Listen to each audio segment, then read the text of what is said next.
Alright, what is up, all you cool cats and kittens? This is your Commissioner Tim with the Week 5 recap. Alright, I want to make sure I get this video out in time with you all today. I do have a pretty hectic week and upcoming weeks as I get ready for my own wedding. So apologies, I don't have any slides ready, but I do have a full script, so it's going to be more like a podcast. Feel free to tune in. Don't have to watch the video. And I'll be chatting through the entire sort of recap here, audio-wise. All right, so week 5 is officially in the books. Just 9 more regular season games remaining before the playoffs. And just like week 4, all 4 of our matchups are all but officially decided by end of Sunday night games. It was also the highest output week of our young season to date, with an average of 158 points scored by teams this week. We also had 2 of our first 180-point outing with the Washington Fantasy Football Team, as well as the Brady's Third Dynasty. And with Brady's Third Dynasty being just a Mark Andrews catch away on Monday Night Football from being also able to have the league's first 190-plus point outing. Unfortunately, that wasn't the case, but he at least gets the victory. Commissioner Brandon's record is pretty stellar. He went 4-0 for the week, putting him at a strong 13-7 for the season to date. So following last week's recap format, I'm going to start out with some fantasy notable highs and lows.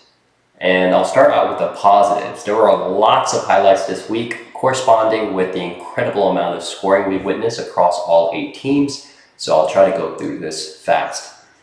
Justin Herbert was the fantasy league leader in week 5 with 42 points. He's looking like he's firmly cemented himself as a QB5 in a single season format beyond the dynasty format, which he already was largely considered to be within that top 5, top 6 tier. And I would say, as you see in my whiteboard back there, perhaps even a contender for QB1 for this season with the way he's playing and that Chargers offense being loaded. So the theme of the week for me in week 5 was Stars Shine. I think there are a record number of players with 30-plus point outings, and it really came from a lot of these notable names that we've come to love and expect from these big-name players in our fantasy production. So I'll start with Austin Eckler, in no really specific order, but a season high of 30.4 point outing, now RB2 for the league in its entirety. And he has not scored below 11 points in any of the games so far. He's the only running back right now to not post a dud, and all boom, no dud, RB1, RB2 figures all across the first 5 games of our season so far. Could really be a league-changing acquisition for Commissioner Brandon. We'll talk about that in a little bit. Mike Williams shows up again. Disappointing week 4 that really cost the Washington Fantasy Football Team the victory in week 4, but really bounces back here with a season-high 32-point outing. Lamar Jackson with a career-high number in real life in a thrilling Monday Night Football come-from-behind victory over the Colts with a near 42-point outing of himself, where most of his damage actually was unusually done through the air, and his passes looked on target as well. Deep downfield to Hollywood Brown. And Tom Brady, the GOAT, scoring historical numbers. His career high, I believe it was the first game where he threw for 400 yards plus, along with 5 touchdowns. That resulted in 37 points in fantasy output for week 5. Josh Allen with 36 points. Mark Andrews, after a slow start to the season, coming back with a monster 36-point outing in week 5. Davonte Adams doing what he does best, scoring 32. Derrick Henry continues to be that RB1 for the season with another 32-point outing there. Jonathan Taylor heating up with 30 points for the outing in week 5, and it's been good to see him back-to-back high performances, especially after a high-cost acquisition that I made for him 3 weeks ago. Other players beyond the stars that were notable were Leonard Fernett with back-to-back RB1 numbers. He has now firmly established himself as the RB1 of that Tampa Bay backfield that, if you remember, started out as a committee that everyone really wanted to avoid, and now RB16 for the season. It's the highest output of the season, along with efficiency numbers, even with Gio Bernard back, and also taking a touchdown away as well. Hollywood Brown, I mentioned him earlier when I talked about Lamar. Obviously a disappointing in week 3 with those multiple touchdown drops in the end zone that cost Commissioner Brandon the victory in week 3. Now he's just bounced back in week 4, and certainly with week 5, he hasn't dropped a long ball. Lamar Jackson looks like he's throwing and slinging downfield very accurately. A 29-point outing for him in week 5, and now sitting as WR6 for the season. We'll be curious to see how the return of Rashad Bateman affects the target numbers along with those deep shots, as he's expected to come back in week 6. Myles Gaskin shows that he's alive. Just 2 touches, extremely disappointing, especially with no air touches or targets in week 4 on just 23% snap share, and then bounces back with his highest season snap share at 69% and 10 targets, of all which he ended up converting for a reception. Scores 2 touchdowns and outputs 27 points in total. Mike Evans and Antonio Brown with some gaudy numbers, both scoring over 26 points. The target availability freed up from Gronk not playing has greatly benefited the entire 3 receiver core on the Bucs. With Gronk expected to come back next week, though, it will be interesting to see how it starts to affect the receiver core's volume on that Tampa Bay sort of air offense. I wanted to highlight a breakout of the week as the last part of this sort of positive, notable section, and I'll call it the breakout of the week. And I'm going to give that to Kadarius Toney, a curious, intriguing first-round draft pick by the Giants in this NFL draft. He went off in week 5 with 189 yards with 10 receptions on 13 targets. This performance is probably the best rookie performance by a receiver in this season, and I'm even including Jamar's amazing week 5 performance for him as well. It looks like Toney actually suffered an ankle sprain. They're saying it's not season ending, which is, I guess, great, but they're also not confirming on when he's going to be back. So I guess he's going to be expected to miss at least week 6. So as a fan of just these rookie breakouts, it's sort of unfortunate to see what he could have been able to do with that depleted receiver core on the Giants. Over to the negatives on the fantasy notable side. Tough injuries all throughout. Obviously, the theme was just the Giants sort of franchise cornerstones in Saquon Barkley and Danny Jones both being out. Obviously, Saquon's probably going to be missing multiple weeks. Danny looks like it was a concussion, albeit a pretty bad one, so it'll just be a matter of how quickly he can clear the NFL concussion protocol. Clyde Edwards-Helaire with another injury. He's actually, as of today, was officially placed on injured reserve, so he's probably expected to miss at least 3 weeks. Another quarterback that went out, Russell Wilson, really could have allowed for Brady's third dynasty to break 200 points this week. But with him being out potentially multiple weeks, they're saying anywhere from 6 to 10 weeks, that's going to put Brady's third dynasty in a really interesting situation where he's going to have to go the rest of the season play in our fantasy league without having Russell Wilson starting for him. A.J. Brown, I think, continues to disappoint. That Tennessee offense looks is overly reliant on Derrick Henry, and I wonder how much it's going to continue to affect A.J. Brown if he's able to snap out of it sometime this season, but a very interesting and important player for Commissioner Brandon and his bid for the chip this year. Kyler Murray continues his downward trend that we've seen starting off on fire over the first 3 weeks. He had a 13-point outing in week 5.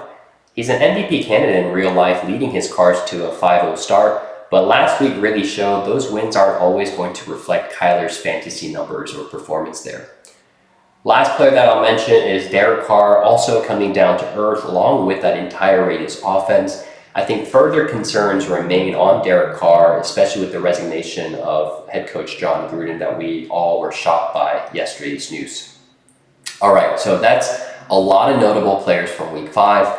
There's certainly even more names, but I couldn't fit them all of them in. So in the words of Greg Napier, week 5 was a dandy. All right, so I'm going to start off with my commissioner game of the week, heading over to the recap section now. Matchup 1, Bills Mafia 171.8 to Trust a Process at 100 47. I'm going to call this the Commissioner's Cup. This was the game of the week for me, and that makes it 2 straight games where Brandon was able to get game of the week for Bills Mafia. Week 4 and week 5 have been season-altering performances and days also in between those weeks that I think really has changed the course of our inaugural season for the entire league at whole. That week 4 win Bills Mafia snuck out, allowed for Bills Mafia to go for it. And I think Bills Mafia also has been targeting Austin Eckler since week 1 and was finally able to make the trade happen ahead of week 5. Now, coming into week 5, if Bills Mafia needed to win it, given his build now mode or buy now mode and go for the chip, and if not for the Austin Eckler acquisition ahead of week 5, Bills Mafia actually would have suffered an upset victory by trust of process. But here he is sitting after week 5, heading into week 6 at 3-2. So even with the unfortunate news of Clyde Edwards-Helaire being placed on IR, his acquisition of Austin Eckler keeps him as a playoff seed favorite. And you'll see the trade affecting my power rankings in tomorrow's video, but Commissioner Brandon looks like he's locked his eyes on the chip for this year. All right, so moving over to matchup 2, the Washington Fantasy Football Team at 184 points versus Half Chubb at a respectable 155. Great performance by Half Chubb in back-to-back weeks, but unfortunately faced the Washington Fantasy Football Team who scored his season high. That brings the Washington Fantasy Football Team up to 3-2 for the season and brings Half Chubb down to 1-4. Half Chubb is now in a must-win mode where he needs to string together at least 2 victories over the course of the next 3 weeks in order for him to have a shot at making playoffs. But it's unfortunately, I think, one of the toughest 3-game gauntlets in our league. He's going up against Cup to Canada, Brady's Third Dynasty, as well as Bills Mafia back over the next 3 weeks. As we saw in week 4 and week 5, Half Chubb can produce numbers, matchup winning scores. So it's certainly within the realm of possibilities that Half Chubb goes 2-1 over the next 3 and still keeping him in that playoff contention, albeit an uphill battle after that, because he'll be sitting at 3-5 after week 8. Obviously, a 3-0 stretch sitting at a 4-4 and adding losses also to the 3 contenders in our league will make him one of the playoff favorites and leave the 4 seats wide open. If Half Chubb goes 1-2 over the next 3, I think he's out of the playoff contention as he will be sitting at 2-6, probably at least 3 games back with just a handful of games remaining.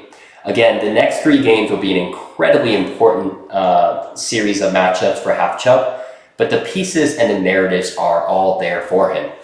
Atlanta's offense is starting to look better. So is Calvin Ridley going to come back next week, and does he show why he's one of the top talented receivers in our league?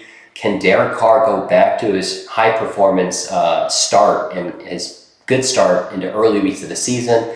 And those narratives, I think, are the weapons as well that he has in hand that's going to allow for Half Chubb to be back in the mix.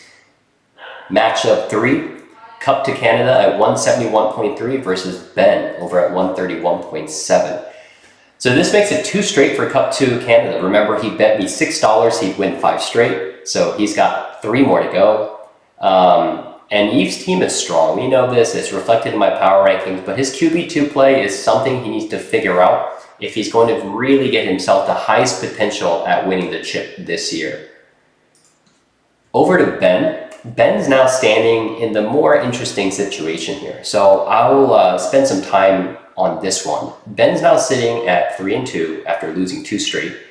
That said, he still put up a respectable 131 with basically two of his starting running backs not performing. Remember, Christian McCaffrey has been injured, so not a starter for week 5.